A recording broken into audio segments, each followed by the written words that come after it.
After leaving Beppu, I traveled 4 hours north to Osaka, where I met Muho Nolka, a German Soto Zen teacher. Muho ordained as a monk over 30 years ago and served as the abbot of Untitled Temple for 18 years. He now lives in Osaka and teaches meditation regularly at Osaka Castle Park.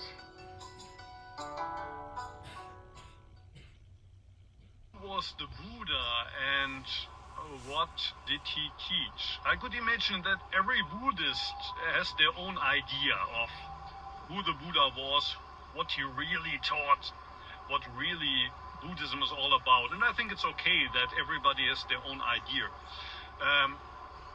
In my case,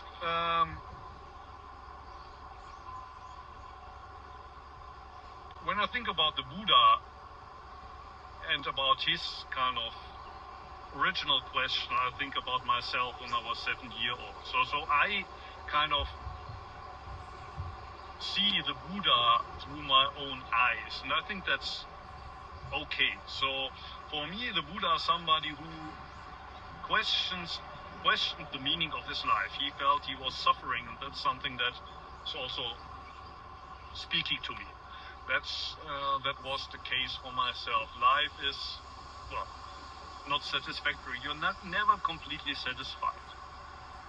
Why is that? Because you always want it different than it is.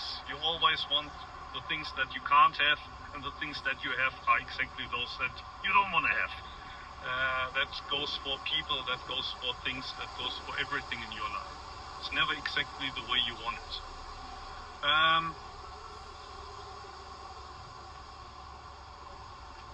And then the traditional Buddhist view would be, well, the reason why it is that way is because you have attachment, but there's the Eightfold Path to deal with that attachment, to reduce the attachment. The more you reduce the attachment, the more you get liberated. From my perspective, I would say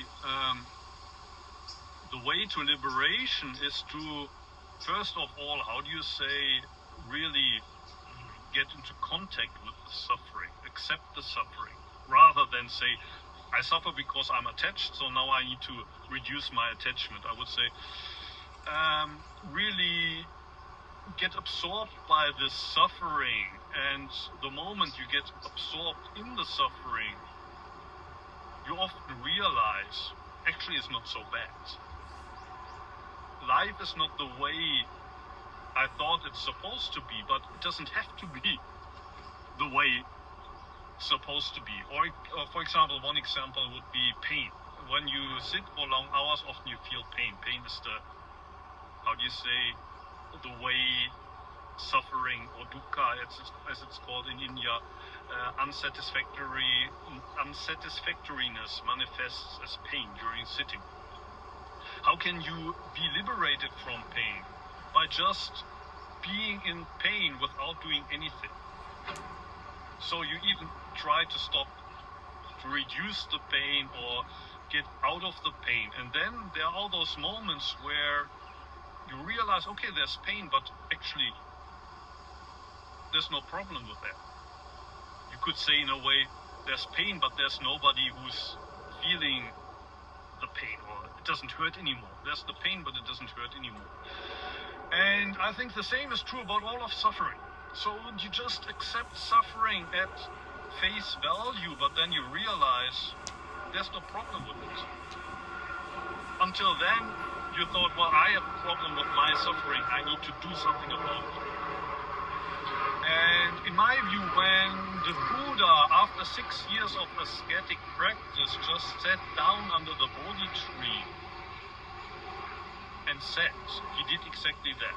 He stopped trying to deal with the suffering.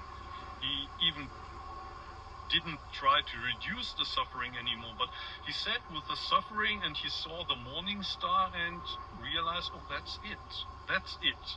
And to make the thing more, well, customer friendly in a way, he invented maybe the Eightfold Path, or maybe it was even his disciple who invented this, well, custom-friendly 8 steps to liberation, and then you have the 12 fold chain of mutual dependent origination, and you have, I don't know, 53 steps to bodhisattvahood. But for me, it's basically about this, just sitting in the state of unsatisfactoriness. And in that moment, actually, nothing is missing anymore. You realize nothing was missing from the start. So that for me is Buddhism, but I'm not sure if that's what actually the Buddha taught. But to be honest, I don't care so much. So the Buddha famously claimed that life is suffering, or to be more precise, the word he used is dukkha, which means, well, unsatisfactoriness. I heard that one explanation of the term is that it makes a wheel where the axis is broken, or it's, how do you say, out of center. So the wheel is turning, but it's not turning exactly right. So if you're sitting on a car and it's always making this hubble, so it could be more perfect, but it isn't. And the Buddha first names 4 examples of this dukkha, unsatisfactory. First is birth into this world. And a lot of people might, well, be wondering, why should a birth into this world be something we shouldn't be satisfied about? And maybe some people are so happy about their lives that they don't feel that might be something unsatisfactory. But a lot of people, and that's also true for myself, you ask yourself, why? Why did my parents have this stupid idea to have me? If I hadn't been born into this world, I didn't choose it. If I hadn't been born, so much less suffering. So for the Buddha, it starts there. You never chose to be born into this world, and you didn't choose to be born as this person. You didn't choose to be born in this century. You didn't choose to be born into the family you were born. That's where unsatisfactoriness, dukkha, unsatisfactoriness starts. You could have been born as a better person, more intelligent, more handsome, in a more wealthy family, whatever. Or you could have been born never at all. And for some of us, that sounds like the best option, whatever. Next point is getting older. Most of us would rather stay young, but you get older, and then number 3, you get sick, and number 4, you die. Even those of us who rather prefer never to have been born, when it comes to dying, would say, wait a minute, wait a minute, I don't want to die. So those are the 4 basic forms. You didn't choose to be born. You don't want to get older. You don't want to get sick. You don't want to you don't want to die. But all of these will come. Or maybe you die before you ever get sick. But usually we get sick. And then there are 4 other quite easy to understand forms of dukkha. One is you're never with the persons that you want to be around.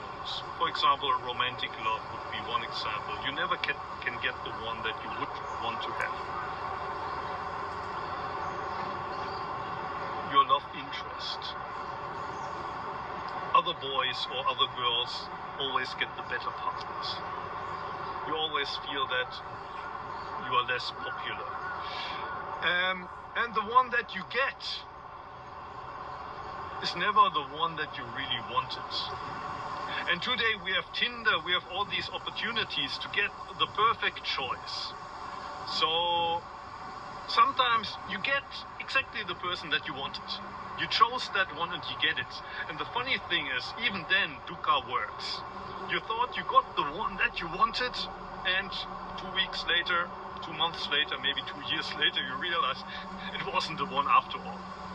So that's a very easy to understand form of dukkha. You never get the one that you want, and the one that you get, the moment you get it, you realize it's not the one that I wanted. And then that's number 7 and 8. That also goes for all the other things. You never get exactly what you wanted from life. Today you could order everything you want from Amazon. and maybe you are, how do you say, excited for a day or two until the parcel arrives, and then you open it. No, it doesn't make me happy. You get exactly what you ordered, and still there's this realization, no, that's not what I wanted after all. And number 8 would be, well, exactly this. So you never get what you want, and what you want is never what you wanted. That's dukkha. That's dukkha. It's basically, I think, what the Rolling Stones sang about when they said, well, I can't get satisfaction. Although in the 21st century we can get basically everything compared to the time of the Buddha. Probably each one of us has a, how do you say, more luxurious life than the Buddha had as a prince. We have smartphones. In Japan we have toilets that automatically clean our behinds if you just press a button. You press a button and a machine cooks rice for you. You have a cleaning robot that cleans the house for you. We have everything, and still we are not satisfied. That's dukkha.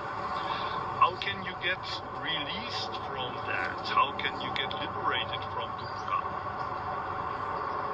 The short answer is to just accept, well, that's the way it is. I'm not satisfied 100%. I never get exactly what I wanted. So what? So what?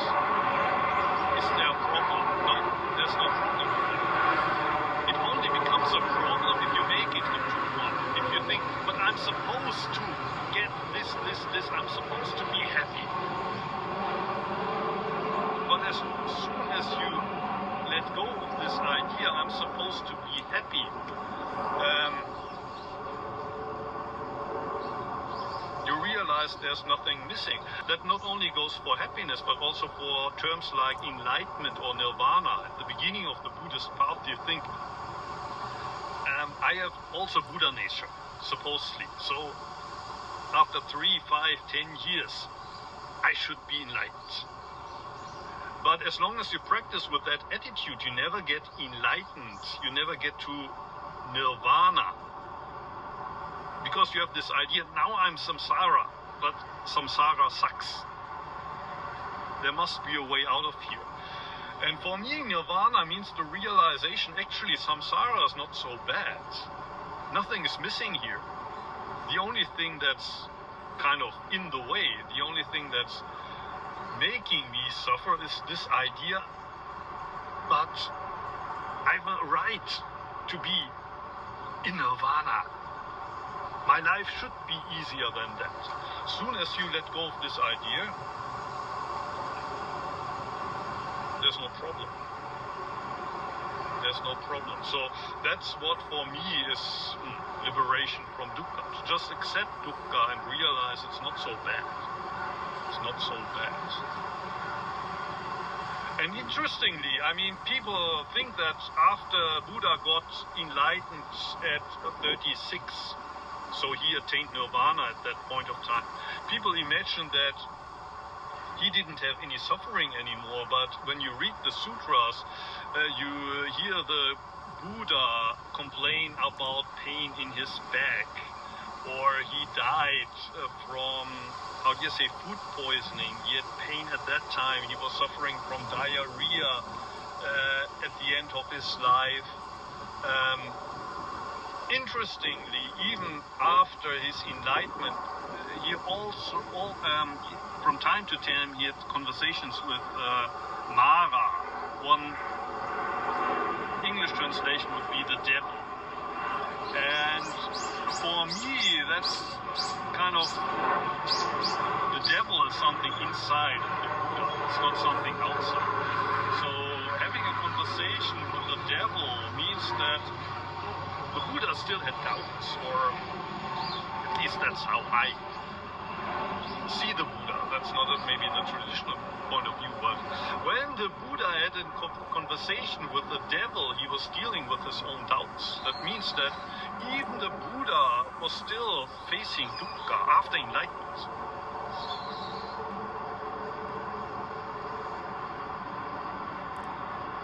But that for me there's no contradiction there. To accept that's the normal state. There's still this black or dark part in myself. There's suffering in my life, but I accept it. I talk with the Mara, I talk with this dark side in myself. I accept it, I face it. So that for me is liberation from suffering. There are many layers of suffering, many degrees of suffering, and probably all of us, we want to have less suffering. We want to get free of it. But in my view, in my experience, of course, for a limited time you can, how do you say, take a break from suffering. But if you want to be really free from suffering, that means to, first of all, embrace that reality that you're suffering from. So it's not a movement away from suffering. You go to a meditation center and then for 30 minutes, for an hour or so, you can forget all of your suffering. Maybe even if that's the case, you will get back to your life, to the reality that you're suffering from. So in Zen, it's more the opposite approach. Get closer to what you're suffering from. Get so close that there's no separation anymore. And if there's no separation anymore, there's not me suffering from that anymore, but it's only, for example, in the cane, there's only pain. There's only pain. But when the separation disappears, there's nobody suffering from the pain. And I think that's true for many forms of suffering, that rather than kind of try to get out of there, we need to get closer to it. And of course, not all forms of suffering we need to accept as they are. Sometimes we also need to work with them, try to change ourselves or try to change things in our environment. But also for those changes to occur, we need to get closer to it. There's something in our family that's causing us to suffer rather than try to kind of get away from it, get closer to it. What is it that causes the problem? At work, whatever. Get closer to the root of the suffering. Allow yourself to, be swallowed by suffering. I often use the metaphor of a meadow and sheep, and originally I used this metaphor to explain of what's happening during meditation. So meditation, we often think, I'm gonna sit and I'm gonna have a peaceful mind. But what's happening, to the surprise of many beginners, is you hear meh, meh, meh, meh from here and there. There's all these sheeps making a lot of noise. There's black ones, white ones. And the first thing you think is, my role is to play the shepherd and silence the sheep. And I need to separate the white ones and the black ones. But you're not successful. The more you try to do that, the more chaos the sheep cause. One thing you can do is, for a while, become the sky and just watch what's happening on the meadow. You don't touch the sheep, you don't try to control them, you just allow them to be. And usually they get much more peaceful. And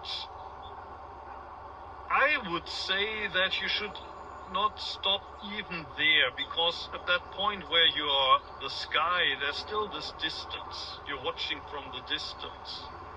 Allow yourself to be the meadow. That means you allow the sheep to trample on you, to feed on you, to take a dump on you. You allow all of that, please. I'm here for you. So that's true for thoughts and emotions that come up during Zazen, but that's also true for all the other things in our life. For example, the things that we suffer from, the sheep that make them suffer, rather than try to control them and rather to take a distance from them, become the meadow for them. And at one point, these sheep, they are fed enough. They are full, and then they take a nap. But for that to happen, you need to become the meadow for the sheep. For some reason, I got into Zen meditation. Probably the first thing was that I discovered I have a body. Everybody knows that you have a body, but if you had asked me when I was 16, where are you? Who are you? I would have pointed to my head, the brain that's thinking in here. That's me. Or maybe I'm something outside that's connected to the brain, whatever. I never thought that everything that comes below my neck was really a part of myself. So in school I was always sitting like this or laid back. And what surprised me about Zen is actually everything felt different when I just sat straight for 15 minutes, maybe half an hour. And of course I knew that to live I need to breathe, but I never felt my breath. 16 years of my life I'd never felt my breath. And for the first time I felt myself breathing in, breathing out, and was a big discovery. How come that something that was so close had completely escaped my attention? Or that bird that probably had sung from morning the whole day, for the first time I hear the bird that's singing outside the window. What's the role of meditation or Zazen? Well, the official answer in my school is it's good for nothing. Zazen is good for nothing, but that's exactly why we do it. To get us out of this mind, I want this, I want that. I want to improve myself. I want to get enlightened. I want to get to nirvana. Zazen, in short, means to take a break from that game. Stop collecting points, even enlightenment points, even dharma points. You quit doing that. And in theory, you don't even need to do sitting meditation. You could just live your whole life from morning to night without worrying about the points that you collect in the game. But with most things we do, there's a result. For example, to work. When you work, you get a result from that. You get something from studying, even cleaning up your room. As a result, your room is cleaner. So it's very easy to get attached to the result. While with sitting, ideally, there's nothing after 1 hour that you gain. Maybe in the beginning you feel something is changing. I'm more relaxed now. I'm more quiet. I become a more stable person. It also helps me to be more harmonious with the people around me. And all of that is true, and also it's important to a certain degree. But after a couple of years, do you get to a point where you maybe have the feeling, well, even if I sit, it doesn't change me so much anymore. But exactly that's the point, to continue then to just do it, to just return to this point that's good for nothing, where you can't get any points. You don't gain any points, but that's the precious thing about this practice. You don't gain anything, and that's okay. When you sit for half an hour where you don't have to achieve anything, not even satori, not even samadhi, not even a quiet mind. It's even okay if thoughts are drifting through your mind. You don't worry about that. You allow that to happen. So that's for me the meaning of meditation. A time where you don't have to achieve anything. Would you say in that there's peace or freedom in that? Yeah. That's ultimate peace. That's ultimate peace. One important element of Buddhism and Zen is mindfulness. It's also the seventh part of the Eightfold Path, right? Mindfulness. Being in the moment, being in everything that you do. So, when you clean your room, you just clean it like that, but you're really in there, in the cleaning. When you sit, you're not just sitting in a kind of drowsy state, but you're completely mindful, aware. When you sit at work, you're working mindfully. That means you're doing exactly what you do. Your mind is not somewhere else. A lot of people have heard about mindfulness. They understand it's important, but in my view, there are also traps of mindfulness that some practitioners seem to be not aware of. What's the trap of mindfulness? For example, when you eat, you understand, I need to be mindful when you eat, so you close your eyes, you chew and chew and chew, you count how many pieces of carrots are in the soup, and that moment you think you're mindful, but your mind is somewhere else. You completely lost track of what's happening around you.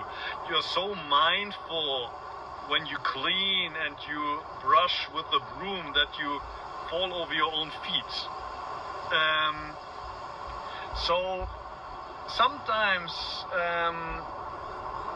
it's also important to let go of this idea, I need to be really mindful, and just do it. So I often told my students, when you clean the dishes, don't do it mindfully, but clean the dishes. And the idea behind that is, if people try to clean the dishes mindfully, they do it with this idea that I have to do it somehow extra mindful. And that moment you're not really cleaning them anymore. You're kind of observing yourself while you clean the dishes. So there's an extra you, kind of the observer somewhere up there. Just clean the dishes. Of course, when I say just clean the dishes, it doesn't mean that you should be distracted and be doing something else while you clean the dishes. Clean them 100%, but even forget about this idea, I need to be mindful, I need to be mindful. Just do it. Just do whatever you do. Is the goal of that to be one with what you're doing? Because there's typically this sense of separateness, me here and the dishes there, and I am washing the dishes outside myself, but through that, just doing it, there's more of a oneness with what you're doing. You could say that doing things mindfully means to be one with what you do. But then, of course, some people might ask, how do I know when I'm one? And the answer is you don't know. You know when you're two. But if you're one and then you ask yourself, is this now the state of oneness? Then you're already out of there.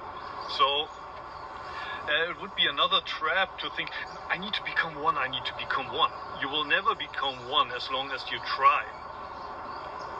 Forget about even this idea of becoming one or being one. Just do it. Just do it. And the moment you forget about all the stuff, you are one without knowing. Without knowing. Same about being a Buddha. The moment you become a Buddha, you don't know anything about Buddha. You've completely forgotten about Buddhahood or Buddha nature, enlightenment, nirvana, all of that disappears. The same with being one. Of course, it's important to be one, but forget about being one as well. What's the ego and what's Buddha nature? Buddhism says that basically this world which we live in is a world that we constructed. And probably modern psychology would agree that none of the stuff that I see around me exists exactly the way I see it. It's an idea I have of the things, an idea that I need several years to form. For example, cars, trains, trees, grass, the sky. But I see it, well, the way I grasp it. So we construct the world, we tell ourselves a story about the world, what's happening outside there, who my father is, who my mother is, who I am. And ego is basically the story that I tell myself about, well, this person on the stage that I constructed, or kind of the script that I write for that person. And the reason that the ego can become a big problem is that everybody thinks that this person that I identify with is, well, the most important one. The whole movie, the whole story is about this person. But because we all identify with different persons, and also we construct different stories, well, we clash with each other. Nobody except ourselves thinks that this person is the most important.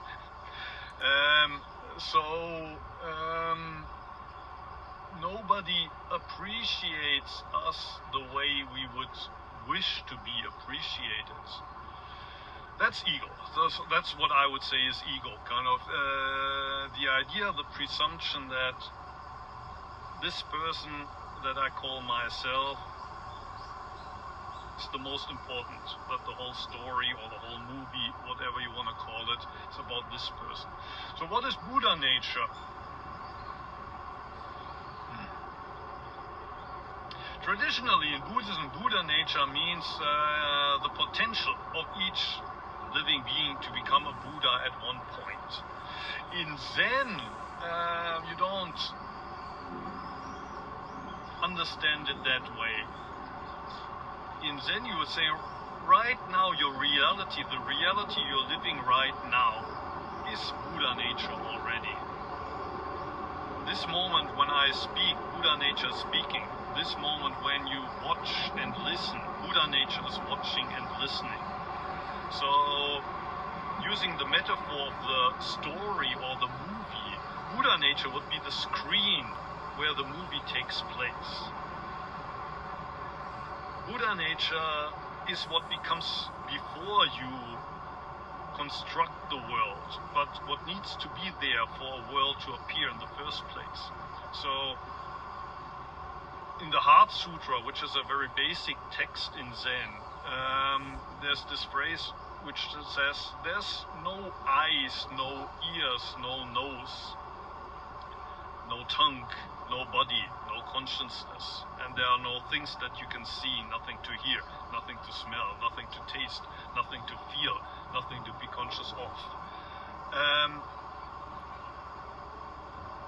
The whole reality that you constructed, it doesn't really exist. Buddha nature, in my view, is what becomes before that. So, you can say there's no eyes, no ears, no nose, and so forth, but you could also say, actually, those eyes and ears and nose and tongue, those are the eyes and ears and nose and tongue of Buddha nature. Right here in this moment, Buddha nature is seeing, hearing, smelling, tasting. The difficulty with Buddha nature is when you explain it like this, you make Buddha nature already into something. So Buddha nature becomes part of the story, becomes part of the map. So in Zen, one of the famous koans is about the Buddha nature of a dog. A monk asks his teacher, does even a dog have Buddha nature? And the textbook answer would be yes, of course. All living beings have Buddha nature, even dogs and cats have Buddha nature. But the Chinese master, his answer is or Chinese Wu means, well, no or nothing. There's no Buddha nature. And well, the point of the koan is, how can that be? All of the sutras teach that all of us have Buddha nature.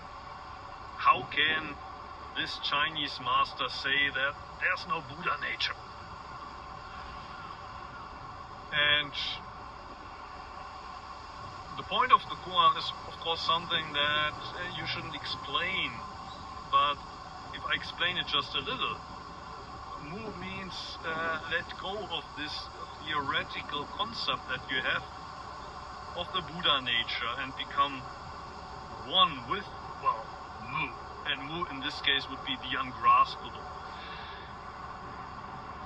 Start trying to grasp Buddha nature, but rather get in touch with that which is watching and seeing and smelling and tasting, feeling, being conscious in this moment. What is it? What is it? What is it? What is Zen? Well, there's two possible answers. One is, Zen is one school of Buddhism. It developed in China about 1,500 years ago. Usually they say that it was the Indian monk Bodhidharma who brought Zen from India, and when he met the Chinese emperor, and probably it's a made-up story, but for the identity of Zen Buddhists, it's an important story. Bodhidharma was supposed to have had an interview with the Chinese emperor, and the Chinese emperor had built lots of temples. He had supported monks and nuns. He had the Indian sutras translated into the Chinese language, and he asked Bodhidharma, first of all, what virtues have I accumulated by all that I've done for Buddhism? And Bodhidharma said no virtues at all. And the emperor was surprised and asked Bodhidharma, well, what is the holiest thing, the one holy truth of Buddhism? And Bodhidharma says, it's open and wide, there's nothing holy. And the emperor lastly asked Bodhidharma, who are you? Who are you to talk to me in that way? Bodhidharma said, I have no idea.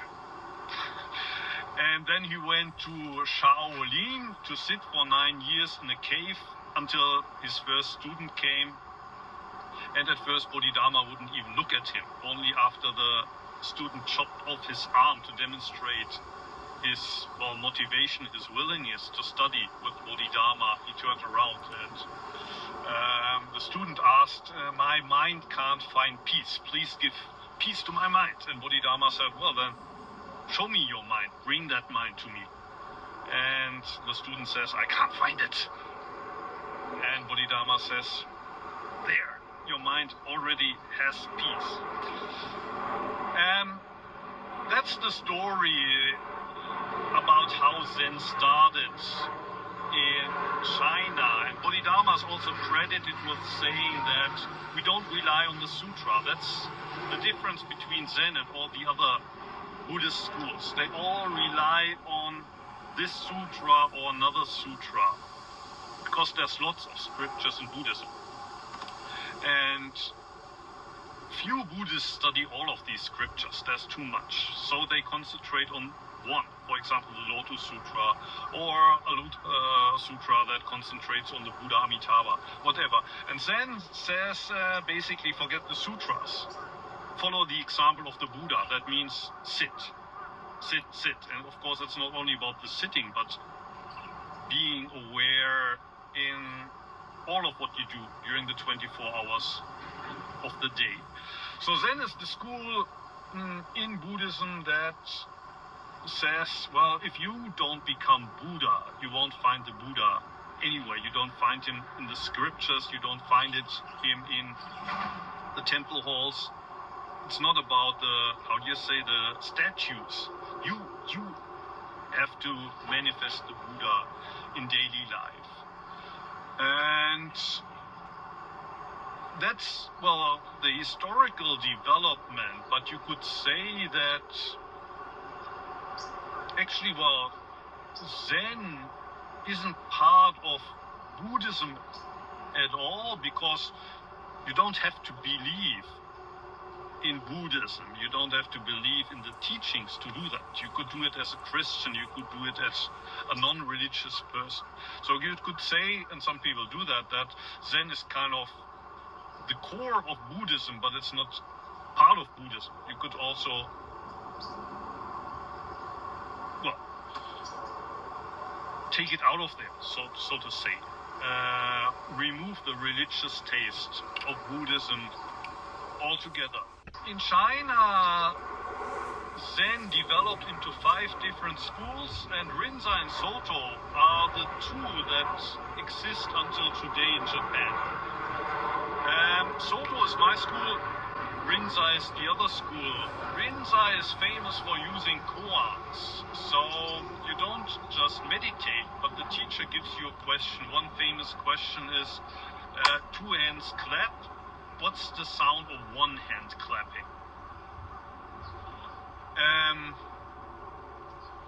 And well, obviously 1 hand alone doesn't make a sound, but you have to somehow produce an answer. You have to give an answer to that question.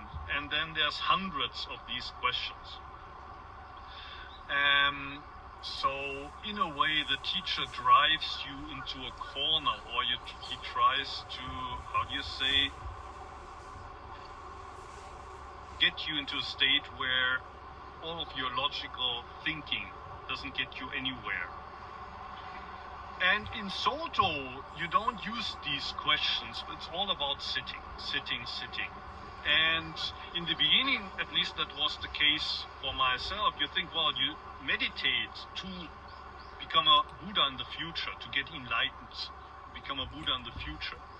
But what they tell you in Soto is sitting is good for nothing. You don't even get enlightened. You will never become a Buddha.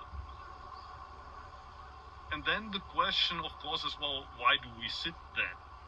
So in a way, you could say that in Soto, the practice of Zazen itself is the core. What am I doing here? Why am I doing this? And while the official textbook answer would be, well, because sitting itself is an expression of Buddhahood. When you just sit without the idea of gaining anything from that, you are already Buddha. But when this textbook answer becomes an intellectual understanding, it's also a trap. So the idea of Soto is to get, well, behind this intellectual understanding that sitting itself is an expression of enlightenment, and well, to just sit when you sit, to just clean when you clean, to just eat when you eat. That's how I would describe Soto Zen. Zen is all about letting go. If I had to express Zen in one word, you could say it's letting go. Completely letting go of everything. And probably a lot of people are not interested in letting go. It's rather that I want more. And what I have already, I want to keep. Or I want to get rid of this and rather have that. People don't want to just open the grip of their hands and let go.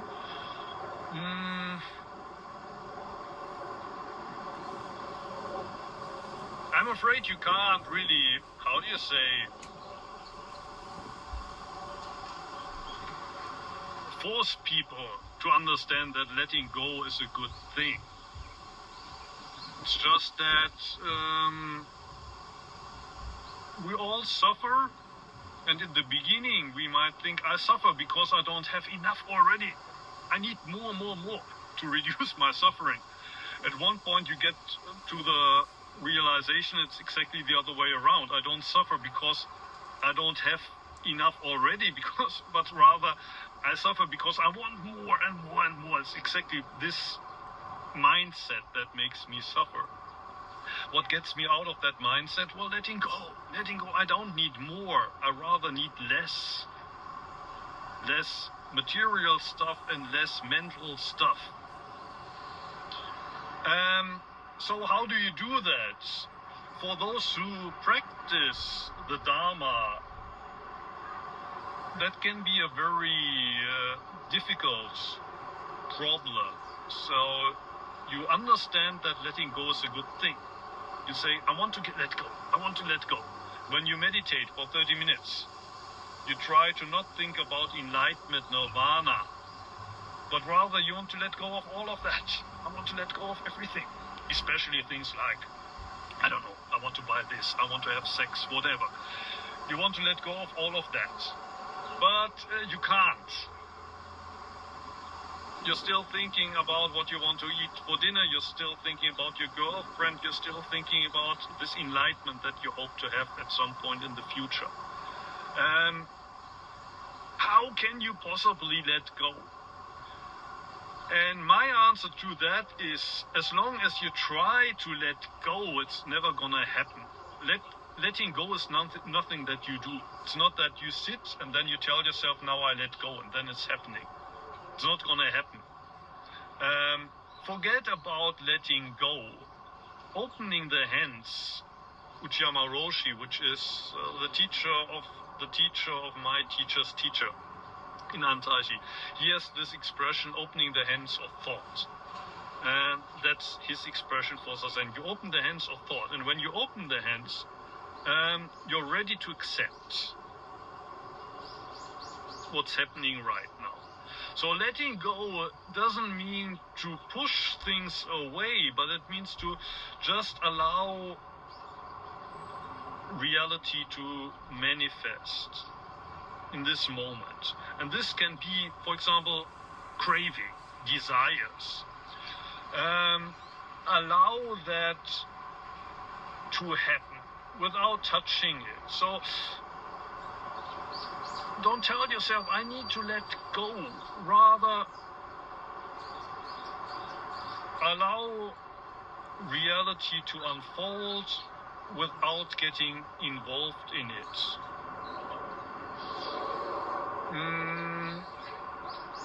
And the reason why in Zen we sometimes practice very intensively, there are the so-called sesshin in Japanese, where you practice for 5, maybe even 7 days and meditate from morning to night, is that usually around the 3rd day or so,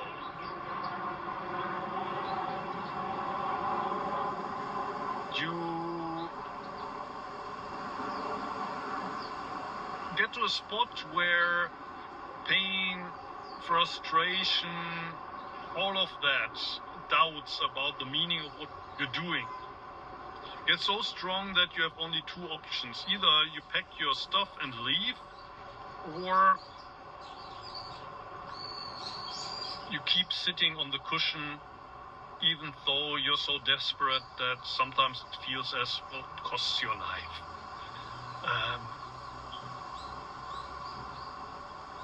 The pain and sitting there silently for 1 week without, well, communicating with the people around you, it can make you so desperate that you seriously think, I'm not gonna survive this.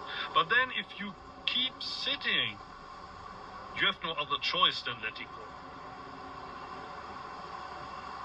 I'm gonna sit here even if it costs my life. And that's not something that you can, do by telling it to do. Zen practice is designed in a way that helps you to get you to that point, and then you just have to allow yourself to keep sitting. I call that you die on the cushion. Of course you don't physically die, but in a way that's what's happening, death on the cushion. And that's what I would call letting go.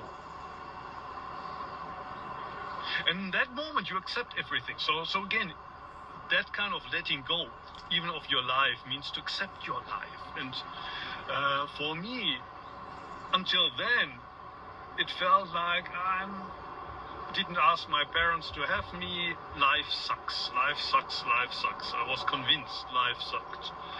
And the moment I let it go and said, oh, even if I die, I'm gonna sit here, I realized, but I'm still alive. What was I complaining about all the time? Out of a sudden, life felt like a present, like a miracle. I'm still here. The pain is still there. I'm still not exactly sure why I'm sitting here, but I am sitting here this moment, and it's wonderful. Absolute, total letting go is also total acceptance. And in that moment, there's no dukkha anymore, no suffering anymore. You wonder, what was I complaining about all the time? What was I complaining about my whole life? But in my experience, you have to pass. In the Bible, there's this. I think Jesus talks about the ear of a needle, the eye of a needle. You have to pass through a needle, and it feels like this. A very, very small hole. It's impossible to pass through, but when you pass through, the world looks different. But to pass through, you have to, let go of this ego idea. Let go of this story that you tell about yourself, and I'm this person, I need to take care of this person needs to be happy, this person is not supposed to be in pain, this person. If you accept that this person might die, even today, okay, then be it. And then you're free from the story. You touched on it a little bit, but I'd like to ask, what is enlightenment or nirvana? And it's seen as like the thing to achieve, or like when you reach nirvana, then you have freedom, then you have peace.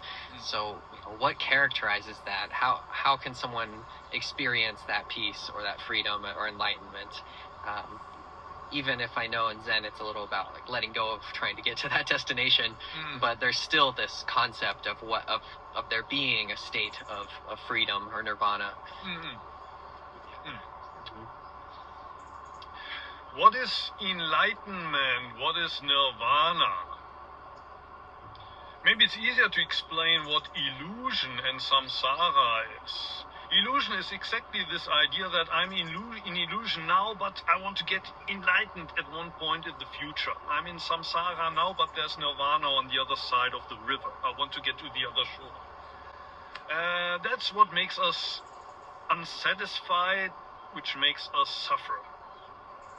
I'm never exactly in the place of time, at the spot in this world where I want to be. Never with the same, exactly with the partner that I want to be with. Never have the job that I would like to have. I never live the life that I want to live. And enlightenment or nirvana means to let go of this idea, even of the idea of enlightenment. So,